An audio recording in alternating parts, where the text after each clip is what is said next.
டெல்லி சுல்தான்களில் அடிமை வம்சத்தை சேர்ந்த குத்புதீன் ஐபக் பற்றி பார்க்கலாம். முகமது கோரியின் அடிமை. முகமது கோரியின் அடிமையான குத்புதீன் ஐபக் தான் அடிமை வம்சத்தை தோற்றுவித்திருப்பார்.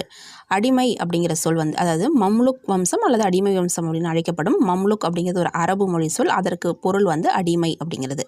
மம்லுக் வம்சம்னாலும் அடிமை வம்சம்னாலும் ஒன்று தான். லாகூரை தன் தலைநகராக கொண்டு ஆட்சியை தொடங்கிய ஐபக் குதுப்பினாருக்கு அடிக்கல் நாட்டியிருப்பார். குதுப்பினாருக்கு ஏன் அடிக்கல் நாட்டினார், எதன் நினைவாக அப்படின்னு சொல்லி பார்த்தோம்னா சூஃபி துறவியான குவாஜா குத்புதீன் பக்தியார் காஹி அப்படிங்கிறவரோட நினைவாகத்தான் இதை கட்டியிருப்பார். ஆனால் முடித்து வைத்தவர் இல்துமிஷ் முடித்து வைத்திருப்பார். குவத் உல் இஸ்லாம் மஸ்ஜித் அப்படிங்கக்கூடிய மசூதியை கட்டியவர் ஐபக். அடிமை வம்சத்தை தோற்றுவித்தவர் குத்புதீன் ஐபக். பக்தியார் கில்ஜிக்கு உதவி செய்திருப்பார். அதாவது கீழே கங்கை சமவெளி பகுதிக்கு அதை ஆட்சியை பிடிக்க உதவி செய்திருப்பார். குதிரை விளையாட்டின் போது 1210 கீழே விழுந்து உயிரிழந்திருப்பார் குத்புதீன் ஐபக். தேங்க்யூ.